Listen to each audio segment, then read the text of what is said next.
Hello everyone, welcome to the Hangout, the Recruiters Hangout today. We've got a good discussion today. We're talking boom after bust, how to take advantage of the upturn. This was a topic that we were discussing at Louise's latest Directors and Networking UK Recruiter event. Adrian Treacy, Roy Ripper and Graeme Read were the speakers at that event, and we thought we'd follow it up today with a bit more discussion and give another opportunity for people to ask questions and comment on some of the issues raised. If you want to ask a question, it's hashtag Rechangout on Twitter, or you can come onto Google+, join the event and use the Q&A app to ask questions. I'll be keeping an eye on that. Louise Triance will be keeping an eye on the Twitter hashtag. I'm Louis Welcomme from Colleague Software. This webinar is also sponsored by Alan Whitford from Abtech Partnerships and from Mark Stevens from the F10 Group. He's not here today, he's working, so unfortunately. But we've got Alan here to host it. Alan, I'll pass it over to you to kick things off. Thanks very much, Louis. Happy to be here again, and hello to our audience. Hopefully there's some out there besides just our moms and dads watching us. A great lineup today, and I think it's an interesting follow-up to, thank you, Louis, for getting that sign up there, for following up on the Directors event. We did have Graeme with us briefly in his taxi on his way to his office. He will be back with us once he gets logged in permanently. But Adrian has also built a strong recruitment business over time, and the lead of training people to actually know what they're doing in recruitment. We could all learn from that. Guys, what I'd like to do is just maybe take a minute, just introduce yourself, and then we'll get into some of the themes of the day. Adrian, you want to kick us off? My name is Adrian Treacy. I'm the co-founder and COO of Arrows Group, responsible for the operational effectiveness of the business. We're about 160 people with offices in London, Amsterdam and Munich, covering TMT and healthcare. Thank you, Adrian. Roy, you'll have to unmute and then you can talk for us. Thank you, Alan. Hi, everyone. My name is Roy Ripper. I've worked around the recruitment industry for over 27 years now, and I've trained over 37,500 recruitment consultants, business owners, etc. around the world. I think that's it, Alan. In terms of websites and stuff, easiest one is royripper.com. That's it. Perfect. So in other words, Roy, what you're really saying to us is that we have you to blame for the bad recruiter experience. Did you say, sorry, me to blame for the bad? The bad one, yeah, because all those people you've trained, obviously, that must be it. Is that it? It's the one that got away. It's the one that got away. That's it. Brilliant. Brilliant. So, Louise, being shy, is going to sit on the Twitter Hangout for us. Tell me a little bit about what the theme was at the Directors event. Adrian, what was the highlight for you at the Directors event? What were you focusing on? We were focusing very much on on looking at the niche markets and how that would benefit Arrows and the upside we'd have over that, and also then looking at the international piece, where we'd had the very niche focus, and then how that had expanded using that niche, but replicating that internationally into different businesses.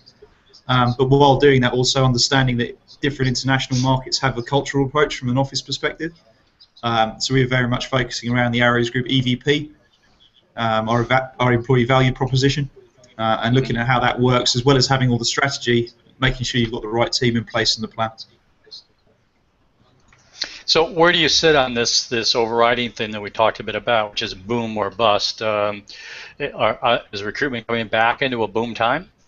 Yeah, I think it's probably moving back to a candidate scarce market, whereas previously I think 2007 onwards for a period in the recession was very much, there was loads and loads of candidates, but there was no jobs, whereas we're going to pre-recession levels where the candidate is king. So that's why, it is a boom, but there's an element of don't try and do everything. Whatever people are good at, my recommendation was to do more of that as opposed to go and do different markets, because it's, oil and gas is now the number one. Let's go to oil and gas. If that's not your heritage and that's not what you're known for, don't do that. Try and get scale and critical mass in your market and be the best that you can be in that market, and then replicate that internationally. So I think there is it's a definite opportunity at the moment, but I think that candidate engagement has to be very, very good at the moment, because every candidate has 4 or 5 offers. They get a counter offer. That candidate is king, is once more in the market, which suggests a boom time for the amount of jobs. So does that mean, and I'll do this as a lead into to Roy, the type of people that you're hiring today to, drive your business, how are their skill sets different than what they might have been, say, 4 or 5 years ago? I wouldn't necessarily say it's a different skill set. It's a different price point, I think, now. I think from the point of view is we still look for the hard work, the honesty, the integrity that we look for at Arrows Group from a values proposition. They've still got to have the same culture. But I think the element is we have to be, sell our, we're offering a platinum service in recruitment, but we only charge bronze price sometimes. We're very, we're not strong on our margin. So I think we're getting to the point of view where our customer engagement, our intimacy with our clients has to be a lot more. We have to be very intimate with our clients and really understand their business and then have, it's a reciprocal relationship. So we have to have people who can, manage expectation. Then think from a skill set point of view, we still need those sales skills, those empathy skills, but it's more onto the, from the point of view is looking after the candidate as well and realizing how valuable they are at the moment. But I wouldn't say the profile has changed considerably. We still look for great people and people who are enthusiastic and have those key competencies, but the sell is slightly different now. We have to realize that a candidate just doesn't take an offer just because you got one. They have a number of offers, so it's probably becoming more complex, the solution, which I would suggest is the candidate solution is more complex now than it was before. So you need people who can understand how they can do that complex sell moving forward, so it's slightly different. Fantastic. Roy, do you want to just comment on, that you've trained, you said 37,500 recruiters over the last, couple decades. That sounded better than 27 years, didn't it? What have you seen? Has there been a difference in not only what you train in, but also the types of individuals that you're trying to change? You know what, Alan? I would agree with Adrian in that I don't think the skill set's changed at all. 27 years ago or whatever, when I started training with the likes of the late great Tony Byrne and Steve Finkel, etc., we all talked about attitude being the number one thing, knowledge, and in all its different forms. So, product knowledge, service knowledge, knowledge of your niche, etc. And that's a work in progress, I think, for most consultants. But then also skill, and the interesting thing for me, I'm sure Adrian and Graeme would agree, attitude can't be trained. We don't train attitude. We look for that in an interview or in a selection process. Knowledge, of course, we can help train. We can put people on courses and awareness, etc. And skills, definitely. But it's that attitude thing that I don't think has changed at all, whether we were recruiting 27 years ago or today. The thing that kind of occurs to me is, this industry is worth $416 billion worldwide, and that was the last published figure. I don't know where they get those figures from. I estimate that it's slightly more than that, but $416 billion by anyone's estimation is a phenomenal amount of money. And I think that maybe when some of the panel kind of first started in recruitment, I certainly didn't know that. I joined a recruitment agency. I thought my agency was the only one in the world. Maybe that was arrogance, maybe it was naivety or stupidity, I don't know. But now I think, consultants joining Adrian's business or consultants that, Graeme and I meet in our fields, I think they're coming into our industry having made a conscious decision that this is a growth industry. $416 billion, is not a kind of a fly-by-night or a dot-com type industry. We've been around a long time. So there's conscious decisions being made to join the recruitment industry now, and long may it continue, I say. Thank you, Roy. And Graeme, welcome back. No longer in the taxi, sitting in an office. Why don't you introduce yourself to our audience, Graeme, and let us know what you're thinking about. Yeah, Graeme Read, 3R Partnership. I've built and helped build over 125 recruitment businesses in over 30 countries. In various guises over the last 18 plus years in the sector. I agree with what Roy was just saying there, actually, on attitude, and the one thing that I look for in people is what did they do at a very early age to make money. It could have been making lemonade and selling that on outside the house or whatever the case may be. That's the only true test that I've ever found for good billers and great recruiters. Interesting. Now, Adrian talked earlier as you were getting ready to join us that one of the themes that they've done with Blue Arrow and he sees out there is that that there's been a lot of companies jumping on the next great bandwagon. So everybody wants to pile into oil and gas as a niche now, and it would have been IT contractor and it would have been secretarial at different times. We also have these new niches, and one of the themes that Louise pointed out that came out of the director's event is somebody there said, well, how do I decide what niche that I'm going to pick if I am going to go niche?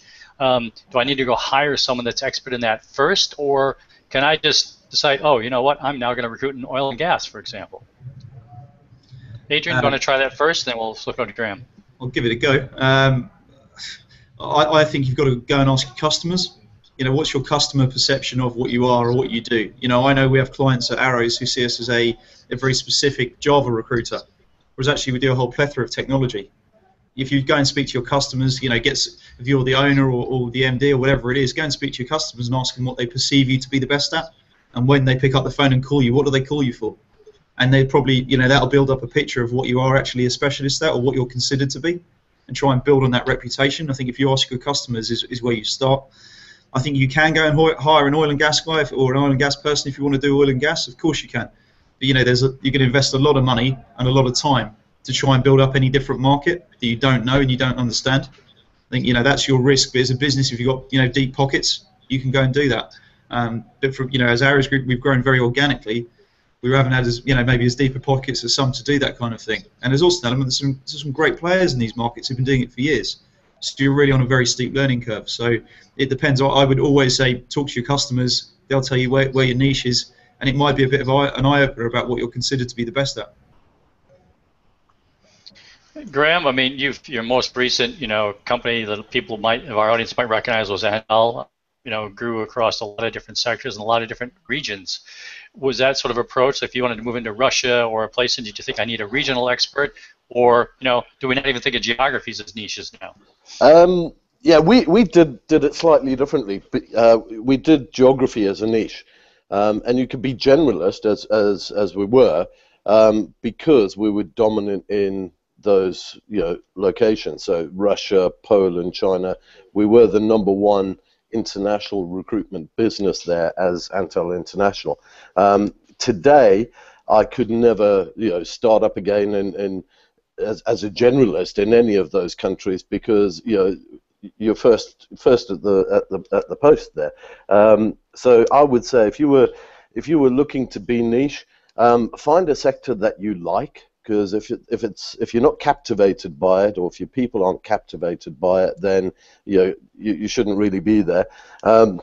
You do have to be niche and specialized. We've asked clients what do they want out of recruiters, and they're happy to have on the PSL 1 or 2 big box recruiters, but they're equally happy to have very small SME niche specialist recruiters. So niche is where it is. And I think as you said, the oil and gas. If you're going to hire someone or a team just to add that to your business that you're doing already, make sure it's branded differently. Make sure it doesn't confuse your clients or your candidates. All right, interesting. Now, Roy, when you're doing your training, you mentioned about the passion for an individual sector. Is that something that's part of your training, or do you just try and bring that out of people when you're going through, hey, this is how you recruit, but bring out that passion? Yeah, what, Alan, I think back to my first recruitment job. I like many people you speak to, will say to you, I fell into recruitment. But I did recruitment initially in the sector that I'd built some career in first, which was the retail side, and I knew nothing about recruitment, right? So recruitment was a skill that was trained, and I think even today it's like I can train recruitment. These guys all on the panel, I know that they're phenomenal have phenomenal training packages for the companies and the companies they've been involved in. I want to pick up on something that Graeme said. I think that it is about passion. You know, I was passionate about that first sector that I worked in, and that really, really helped communicate with my clients and my candidates. I didn't understand recruitment. I got to learn that really quickly, but that passion and that understanding and that awareness of my niche and my sector, I think, was you know, in fact, I think it was the #1 factor in terms of my success. Now, going forward to these days, you know, I don't know about Adrian, but I know with a lot of my clients, they'll take on complete rookies, you know, second job as salespeople, graduates, etc. And again, we can train the recruitment skill, but for any of those guys that are sitting in front of me, I'll always say to them, you know what, you've got to have complete immersion in the in your chosen niche. So whether that's niche has been given to you or whether you've chosen it, it's like you've got to immerse yourself. You've got to understand now and become a student of your marketplace. And now what that boils down to is, you know, they've got to read, they've got to subscribe, they've got to join, they've got to you know, suspend all other rubbish reading material or stuff that they fill their heads with, and get you know, massively total immersion into the chosen niche that they have. That will give them, it doesn't give them a right to success, but what it does do is gives them the biggest help that they can, or the biggest step up that they can. And you know, just finally, before I hand it back, I was told years ago by a very, very successful recruiter, this is a guy that runs one of the most successful financial recruitment businesses in the city, and he came from an IT background, so he hadn't worked in, you know, finance or trading was his particular thing. And I asked him, you know, what's the secret? What was the secret behind you setting this business up? 30, 40, 50 consultants, you know, average fees 26, 27 grand, and lots of them. These guys are doing really, really well, still doing very, very well. I asked him what was the secret, and he said, Roy, and I didn't quite understand this at first. He said, in the land of the blind, the one-eyed man is king. And I thought, oh, you know, it's all Confucius. I don't really understand it. But what he explained to me was that in recruitment, if you're competing against people that use buzzwords, and he'd come from the IT recruitment industry, where he said this was rife. He said if you're competing with other recruiters that are using buzzwords or, you know, trendy words or whatever, without fully understanding what's behind it, then it's not difficult to shine amongst that mediocrity, you know, if you know just that little bit more than your average.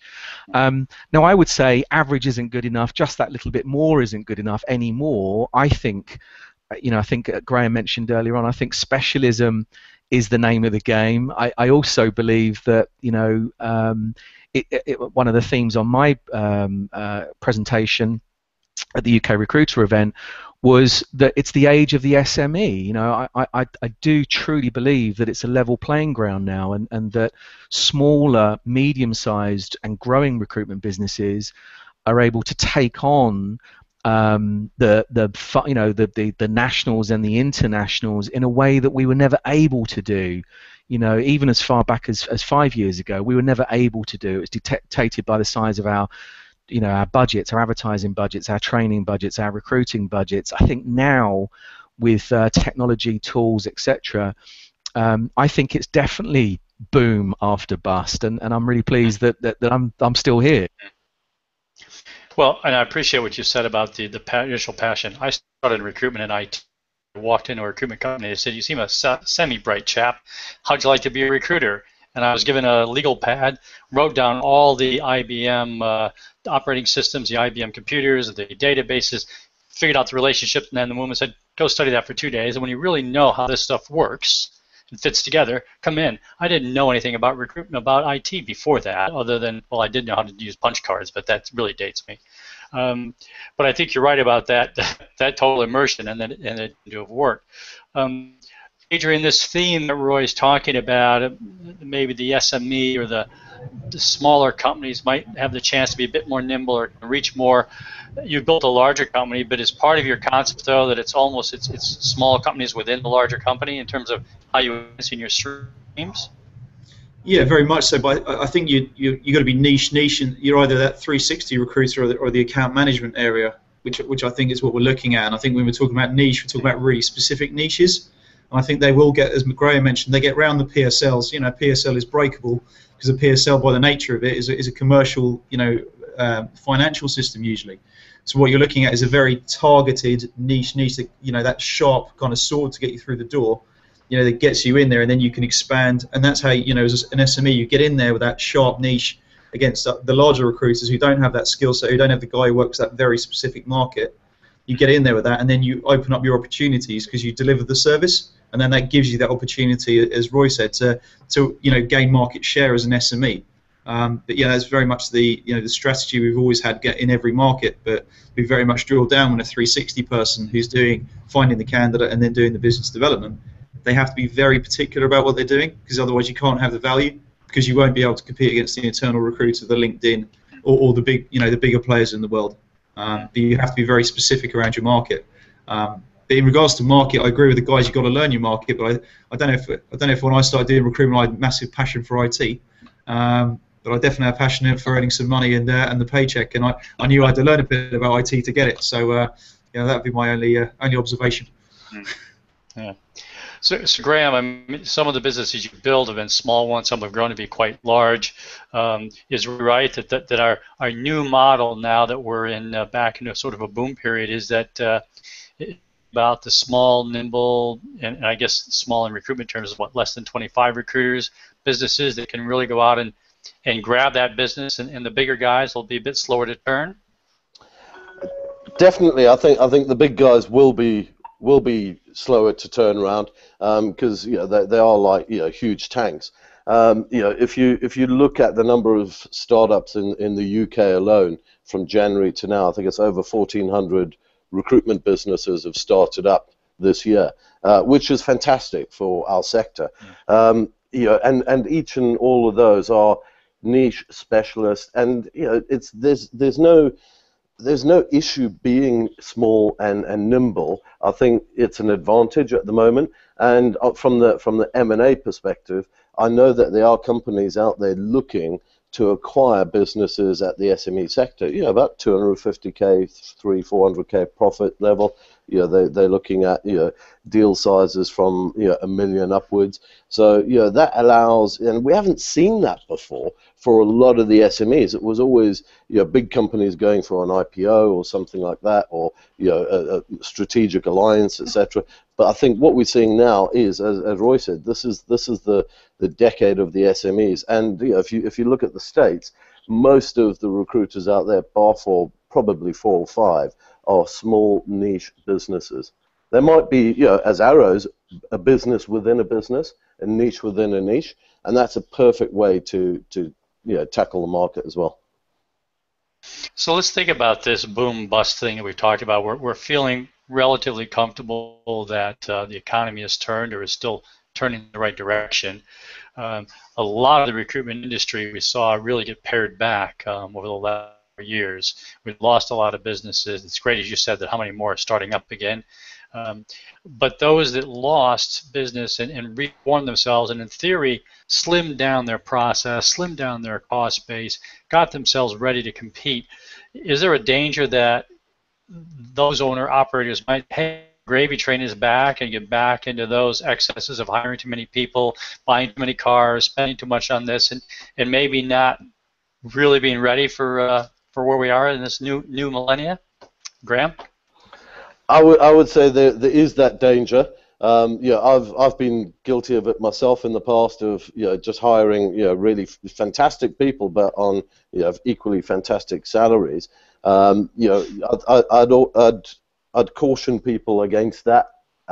Because we're not totally out of the woods. It is boom in a lot of sectors, but in other sectors, around here in the city, bank margins, especially for IT, is still goes down. So it is about being different to the businesses that are out there, and having a true value proposition. In terms of hiring, I think there's an untapped network there in terms of grads, but you need to train them. In our days, Alan and Roy, and I can talk about you two because we're a similar age. It was follow Jim, and you followed Jim, and he learned he taught you everything you needed to learn. I think it's different for the millennials and the Gen Ys today.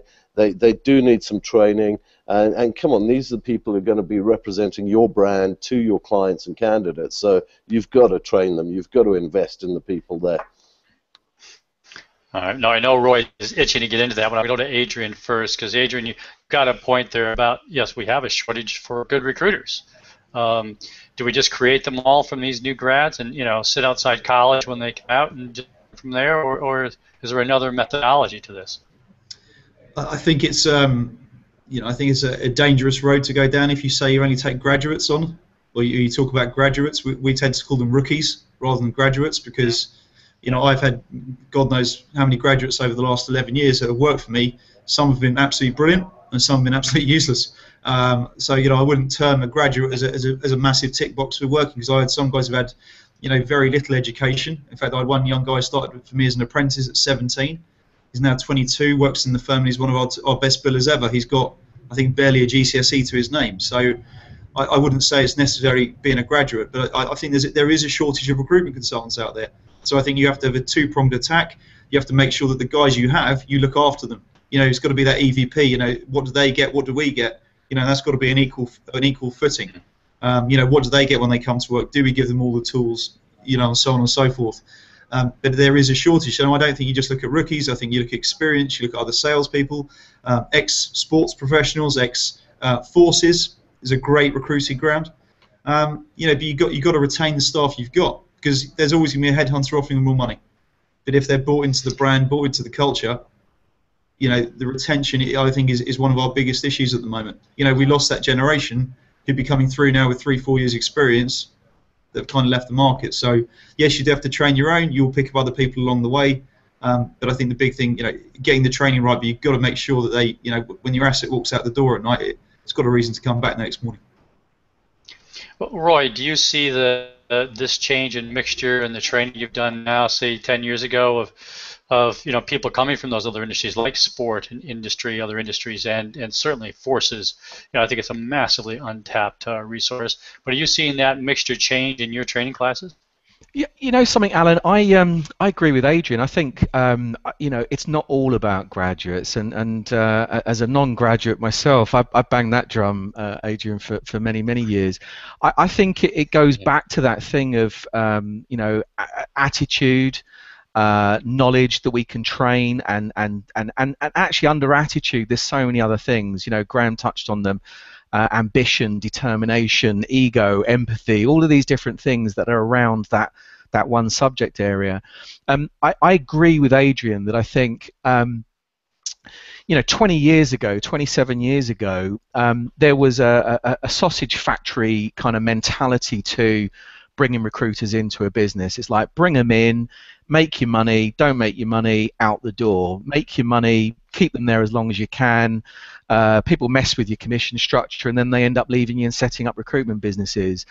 I agree with Adrian. I think the real smart recruiters, whether it was 20 years ago, very definitely today, know that it's about being able to recruit, to train, and then most importantly, to retain those key people.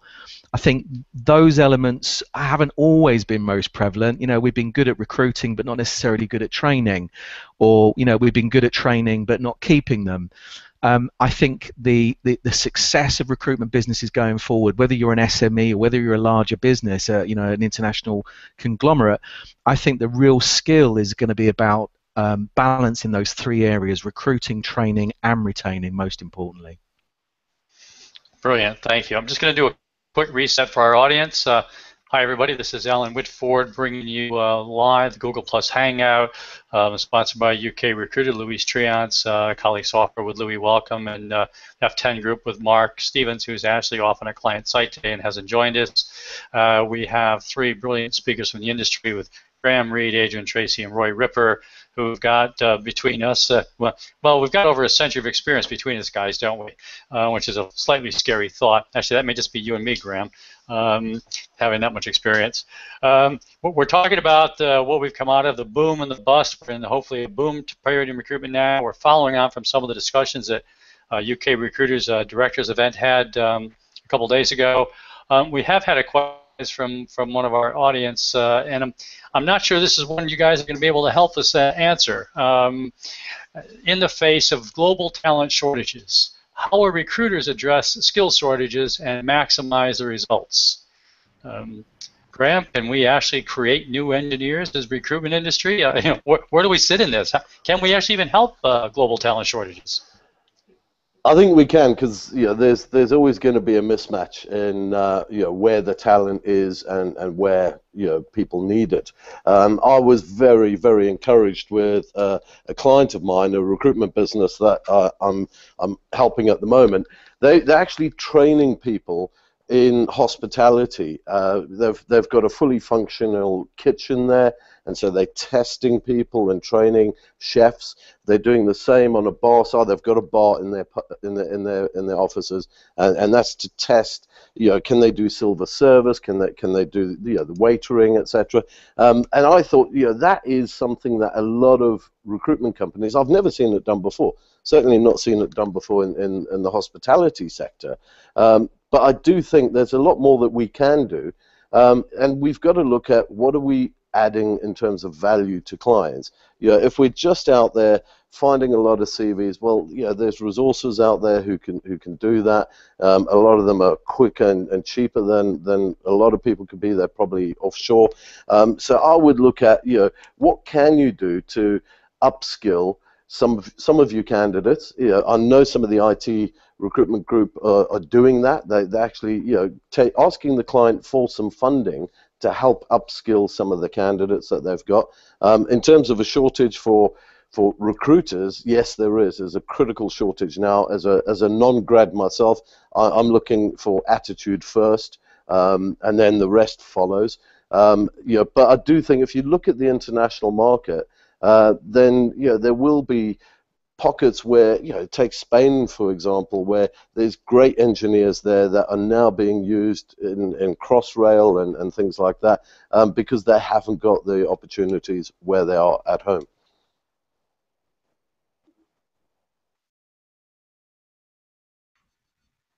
Hey, Alan, you're on mute. It works a lot better when you unmute, doesn't it? Adrian, following that theme from Graeme, is one of our jobs as recruiters, and to help, not necessarily, we can't create new talent because that's not our job, but can we help, should we say, redistribute the wealth, or redistribute the expertise in different locations? Yeah, I think there's probably two aspects there. I'd probably come back to Graeme. I think there's looking at the global market from a skills point of view. You've got to be looking to, definitely into Europe as a minimum to look at your clients. I think that's an opportunity of mobility. I think is number one, to make sure that we're looking at those aspects. And number two, I think, is getting closer to your clients to advise where the skill shortages are and give them some different solutions. If that skill shortage, whatever it may be, that's not available, or it's available at a very high price that they can't afford. The amount of startups we work with who are the next Facebook. Well, unfortunately, Facebook are here and they pay more money than you. We've got to manage our expectations. Say, look, these are skills. Either take some junior people that you can train up, or take a different skill set, or people with the right attitude. We've got to manage that expectation to say, yes, there is a talent shortage there. So you work, the closer you get to your client, and the more of a value proposition you give them, the more of a chance you've got of helping in that talent shortage. But I think if you're just saying, well, there's not enough people, then it is, as Graeme says, that's just a chuck in the CVs. You're not actually adding any benefit to the client, or they're not actually understanding there's a shortage, so how can we get around it if we're not going to be the biggest payers, if we haven't got the biggest benefit scheme? And that's really getting closer to your clients to enable you to manage that talent pool that is, diminishing.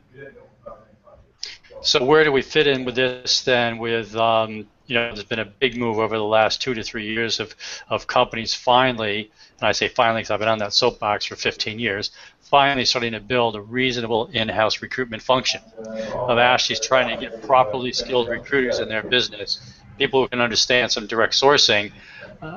Personally, I'm not sure that that's a threat to the recruitment industry. I think it's actually a benefit. If our clients were actually educated on how to recruit, it would help us along the way. But if they're competing for the same talent that Adrian, you or Graeme, your clients are competing for, how do we, where does that win? How do you as recruiters actually, view that? Is it a threat or is it a benefit? Yeah, I don't see it as a threat at all, if I'm honest. I think internal recruiters take up the low-level roles that are easy to find. You know, they take on the low-hanging fruit.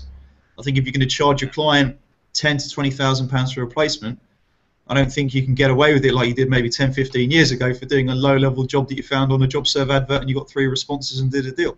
You know, they want more value for their money, and you know, and you know, they're sensible people. They run big businesses. They hire someone internal to do all the low-level stuff, and then when they want to engage an agency which has more databases, more tools, more skills, he can put more hours into the equation to deliver that high-end person they can't find.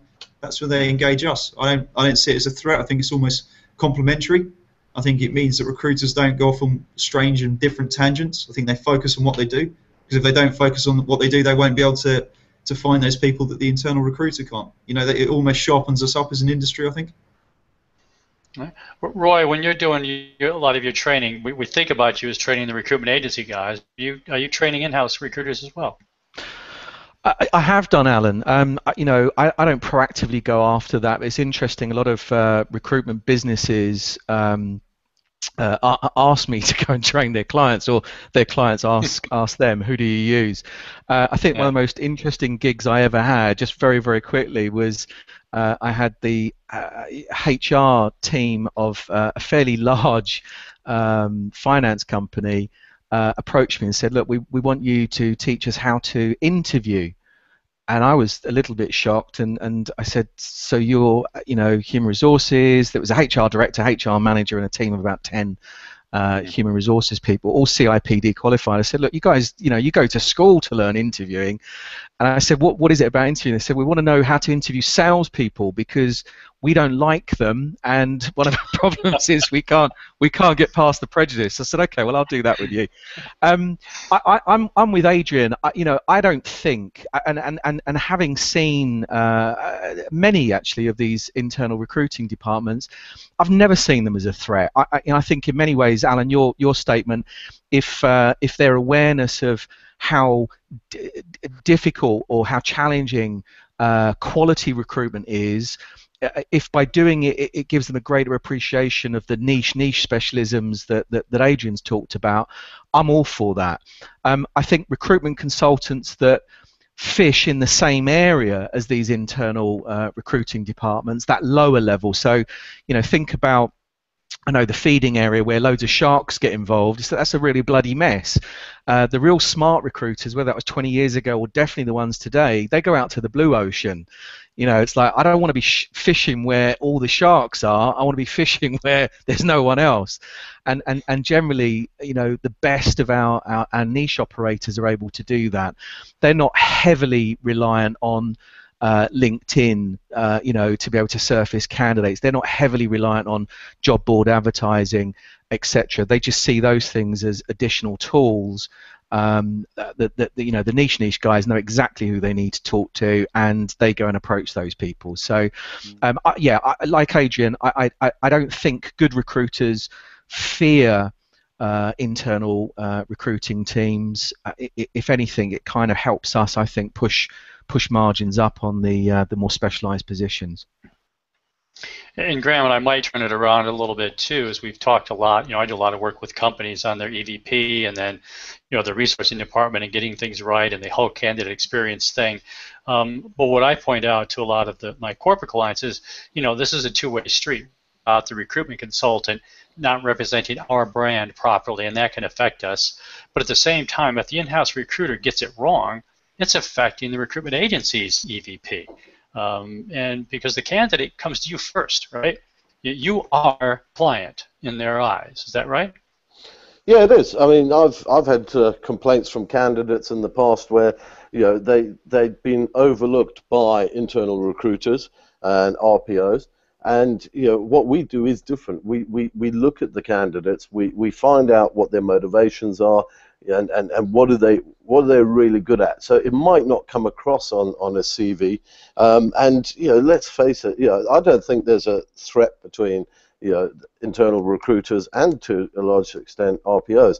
I think there will always be a place for them, but there will always be a place for specialists, because if they're looking for a customer understanding manager for an FMCG company, I mean, the internal recruiter is already recruiting probably 4 or 5 different roles. How would they also be a specialist in that role? And that's where I think, as the others have said, I think true specialist recruiters will always have a space for that.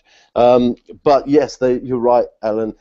Internal recruiters do need to be trained in terms of interviewing, because I've had, personally, I've sat in with clients on interview days with some candidates I've put in, and the level of interviewing is terrible in a lot of cases. It's the same old questions that they come out, and it isn't giving the candidate an opportunity to shine. So we always tend to have an interview day that we control, and that we can ask certain questions within that environment with the client, and then the client can actually see the value coming through from the candidate, because not everyone's great at selling themselves, especially if you look at techies, etc.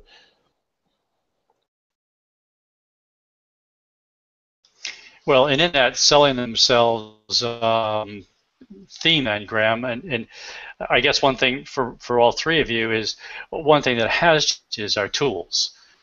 Recruitment itself hasn't changed. When I did a presentation at iRecruit a few weeks ago, I pulled my slides out from 1997 and ran with most of that slide deck.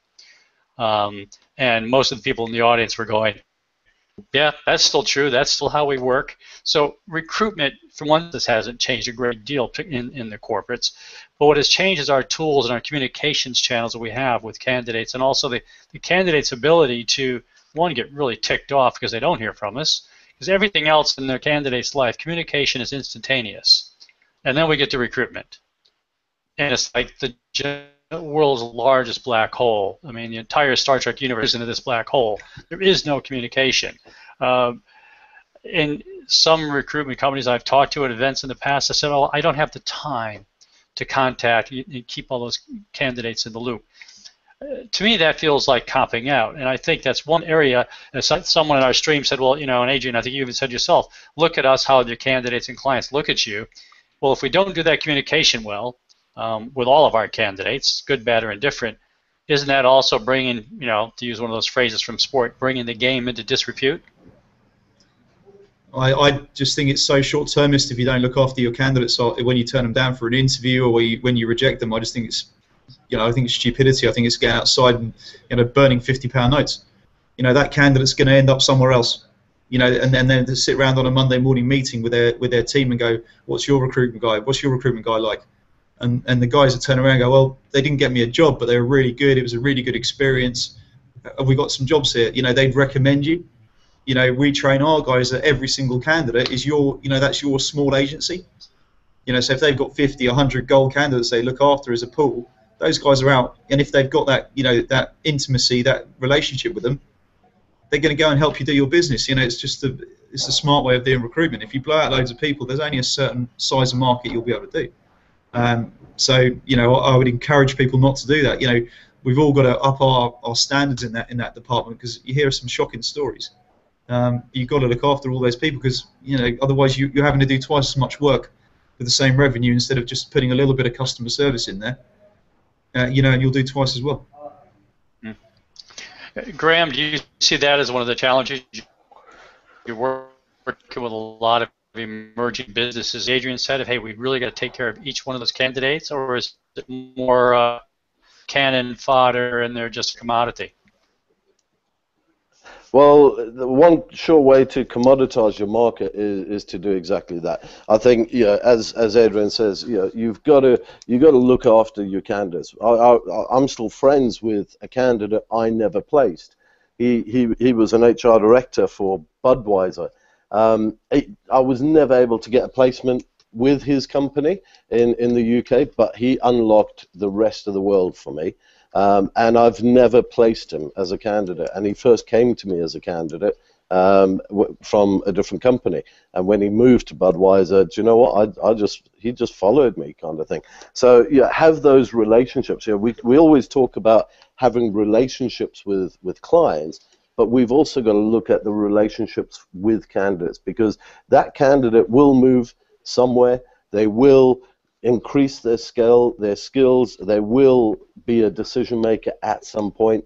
And if you can only get a reputation once with a candidate, and do you know what? There's so much technology out there, and I'm not a fundy on technology per se. I know Roy is, because he responds to everything I do on his website, and I'm learning from people like that, because there is no reason for not getting in contact with a candidate, or even just a phone call. Just say, look, we're not looking for you right now, but we're going to put your database in, your CV in the database, and let's have a chat about what you're looking for. Wait a minute, you mean we can use this as a telephone and actually talk to people? Apparently so, yeah. It's a newfangled device. We could actually talk to candidates. Roy, I think you just had a phrase you came up with that described what Graeme was discussing. And you know something, Alan, it wasn't lifetime value of a candidate. Yeah, and it's not a phrase that I invented. I think it was a financial recruitment business. It will come to me in a second. And again, Adrian's echoed it, Graeme's echoed it, old school recruitment skills, but very much sort of, needing to be new recruitment focus, which is lifetime value of a candidate. Back in the day when I first started, I used to place candidates, and like Adrian said about the worst practices, I used to, I was young, I was stupid, I used just to bang them in and get paid commission. I used to think that was brilliant. And it took me, unfortunately, about 2 years to work out, and a candidate coming up to me, shaking my hand and saying, thank you for changing my life, for me to realise actually the effect and the impact that we have. It's life-changing. It is life-changing. Essentially, you take a candidate and you place them with a client, and you think, okay, well, that's job done. It's not. It's the impact that it has, not only on that candidate's life, but the friends and family and community around them. Equally, for your client, you might place a candidate in there that actually contributes, I hope, to the client's bottom line, but equally the environment that they join in. So the client's environment, the people that work there, and even in your own recruitment agency, success breeds success. If you've got consultants that are making placements, it's amazing how many people around the place feel better. So that lifetime value thing actually goes one stage further, and essentially, we place a candidate, it needn't be the one and only time we place them. I think it was Robert Half, I've just remembered, Robert Half International, that first coined the phrase lifetime value. And it was about, if we place a candidate once, we're likely to place them again. I think their stat was 5 to 6 times in a candidate's lifetime. But it's not just ending there. It's like that's 5 recruitment fees. But equally, if you can get that successful candidate to recommend and refer candidates to you, then let's say they recommend on average another 5 candidates that get placed in another 5 jobs that then refer another 5 people to you. That's the lifetime value of a candidate. It's not just a single invoice value. It's about it's about the ripples, if you like, that are created by that one placement. Thank you, Roy. And that sourcing thing, I mean, we could talk for hours on candidate sourcing, I'm sure, but it seems to me that there has been one change we're starting to see come out of as we've come out of the out of the former boom through recession and now back into hopefully a new boom, is when we introduced the job board marketplace, I think we basically ruined a generation of recruiters because it became post and pray, and recruiters didn't learn how to source candidates. So I'm going to position that particularly to Graeme and recruiters that you're bringing in now, and the people like Roy are training. Are you actually training them on how to go out and recruit candidates, or are they still sitting on their, so to speak, and waiting for candidates for them? The best candidates I've placed, the best candidates my recruiters are placing, and every business I get involved in, we don't want applicants. because our clients can find, and the internal recruiters can find applicants. Applicants is not where the game is at. The game is at, you've got to find, very good candidates that haven't necessarily thought about moving yet, and interrupt their life in a positive way, because that's where you can add real value to both the candidate, who's not really respected where they are, etc., hasn't thought of a move. They're more exclusive to you, so it's better, and they're better for the client at the end of the day, because an applicant is an applicant for a reason, and they will move on. And we track, and in the past I've tracked candidates and their longevity with clients, and I think that's the key thing. I don't hear enough recruiters talking about that, because I want candidates who stick. I want candidates who become senior managers and decision makers, and I want them to use me as a source for future candidates for them as well. So I think, yes, it has changed, Alan, and we're training people on how to build relationships with people, because that's what it's at. Adrian, does it fit in with the sort of that you've been working with there at Blue Arrow now as well? Say that again, Alan. Sorry, we had a fire alarm going off just as you asked that last question. Nice. Yeah. Oh, perfect. Well, hey, you knew it was supposed to happen, right? Yeah, exactly. So what about with Blue Arrow? Is the same sort of model that Graeme was describing, that, hey, it's about candidates, your recruiters learning how to engage with candidates as opposed to just sitting and waiting for someone to come through the door? Yeah, I don't know how Blue Arrow do it, but Arrows Group do it probably in a different way. Yeah, they can't wait. They can't wait for candidates. Sorry. There's two things there. It doesn't matter what candidates you've got if you haven't got the engagement with the client. There's no point. And as Graeme says, you've got to map your market. So if you know where people are moving and you present, I know that's how the executive search boys make so much money. They turn up with their black book and they go, that's where all your competition is. That's the other team that you want to get people from. I think the contingency guys have to do a lot more research than they've ever used to. They actually have to know their market and what they're doing and where the candidates are moving to then actually present that to the client, because the clients turn up and they know their top 5 competitors. You need to go and map those clients and then move them all around. And the secret of a very good recruiter is choosing 3 of those clients to work with and 3 of those clients not to work with, and then actually moving them around accordingly. That's the skill of a good recruiter, and actually knowing their markets and understanding it. All right, brilliant. Well, I appreciate that. And now, Roy, I know that you talked quite a bit about this topic. I think about the engaging with candidates at the UK Recruiter event. What's your theme on that? Alan, I think, again, going back in the day, it's like there was this just-in-time approach to recruiting. I had a vacancy, I went and found a candidate, I brought them together, move on.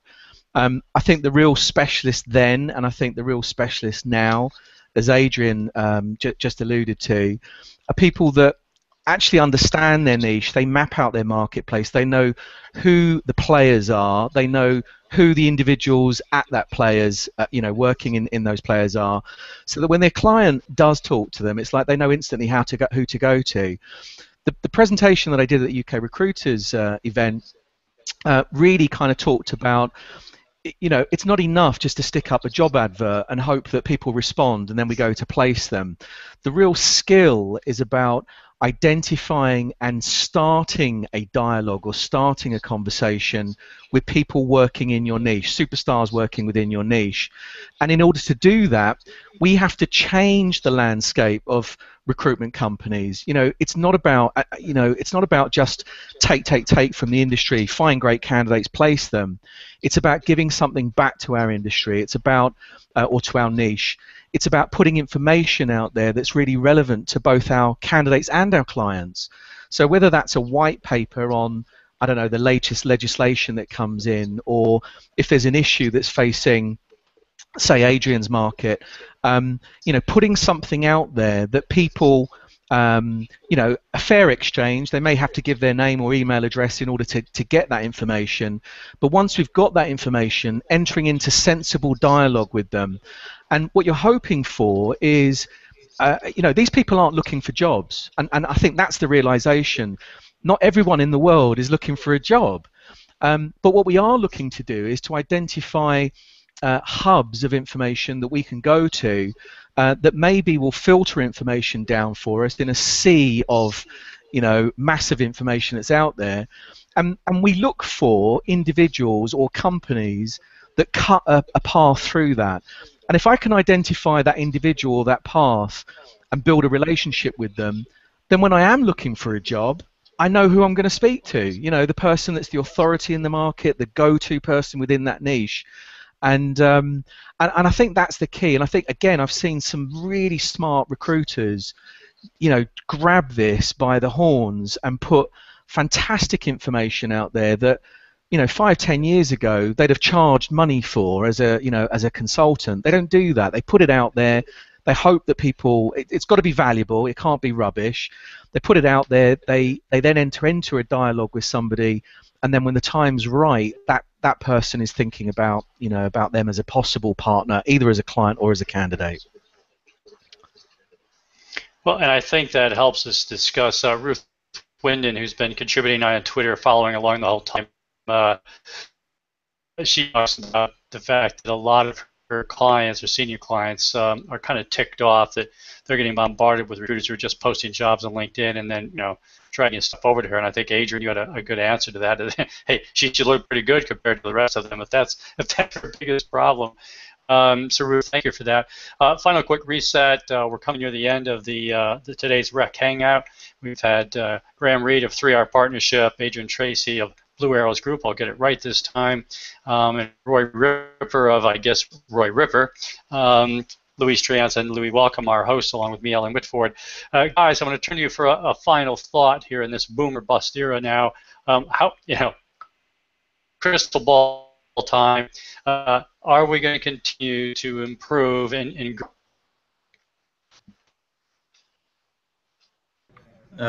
Yes. Quite frankly, I think it's a good market, but I think we've got to mature with the market. But I think the only thing I would probably add is that I think we can't just rely on LinkedIn and rely on all the technology and all the tools that we have. Yeah, brilliant.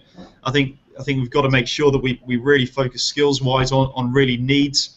Really how do we sell to needs? How do we find out what the needs are? And then how do we engage our customer and get more intimate, get closer to them? And then from the point of view is in those 18 months, we've got to make sure we have our employee value proposition absolutely nailed.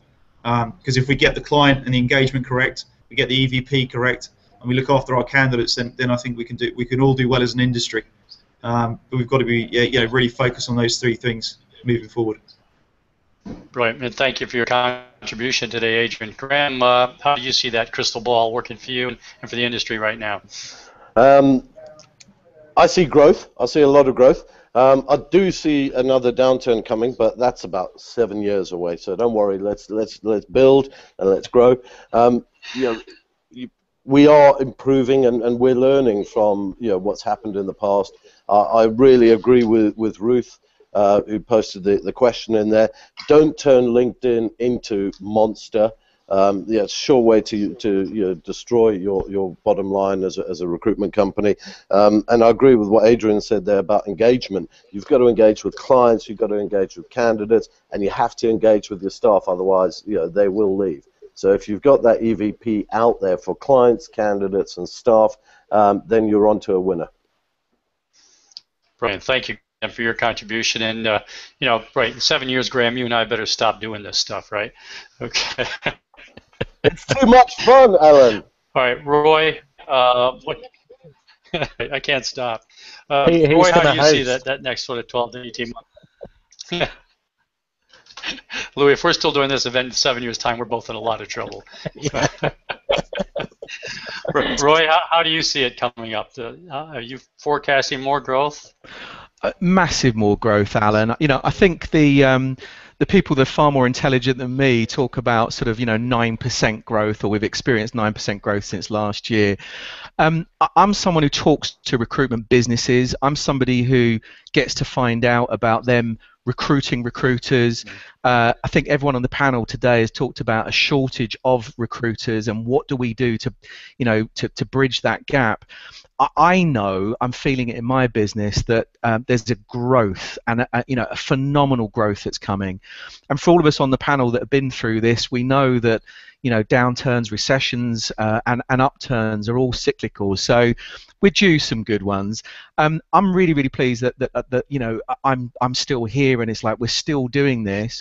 The biggest challenge that I think are the things that we talked about in today's session. It's a $416 billion industry. There are opportunities being created in this industry all over the place that include things like technology, etc. But I also think that, as Adrian said and as Graeme said, I think that good practice skills never go out of fashion. Unfortunately, best practice isn't necessarily common practice, and that's one of the things that I kind of bang a drum about, sort of almost continually. We've got to teach people how to engage. We've got to teach new recruiters how to question properly, how to uncover clients' needs, candidates' needs, and how to deliver solutions rather than just, post up a job, spray and pray, hope that someone responds, and then putting CVs forward. Any job can do that. I think what we've got to do is, make skills fashionable again, and promote those really, really heavily within our industry. Thank you, Roy, and I appreciate it, and appreciate your contribution today. We're at the end of the hour, so thank you to all of our panelists, Adrian, Graeme, and Roy, for participating. To our people out there in the Twitter sphere, we had quite a bit of traffic of people actually saying that we mostly sounded like we knew what we were talking about, from Abtech, from Ruth, from the team at Intellect, so thank you for your comments. And Louis, I think that you and Adrian were starting a conversation here that we could have talked a lot about using the data we've got, but I think that's enough for another there, Louis. So Alan Whitford here, thank you. I'm going to hand over to Louis for some final bits and pieces, and also, Louis, what are we doing in 2 weeks' time? Hi, yes, thanks, Alan. Thanks, chaps. The next Hangout is how to use Facebook to recruit. So I suspect that'll be a popular one unless everyone's on holiday. That's with Katrina Collier of Winning Impressions. So that's going to be a good one. That's 30th of July, 1 o'clock as usual, UK time. I'll be sending the usual follow-up with Louise's blog about this Hangout and summarising what was discussed. I'd like to include everyone's presentations from the UK Recruiter event on that as well. So if you guys could all send me links, that would be really helpful. I think that's it. Thanks very much, Alan. Thanks, everybody. It's been a great show. That was a fast hour, guys. We could do this all afternoon. Thanks. Bye, guys.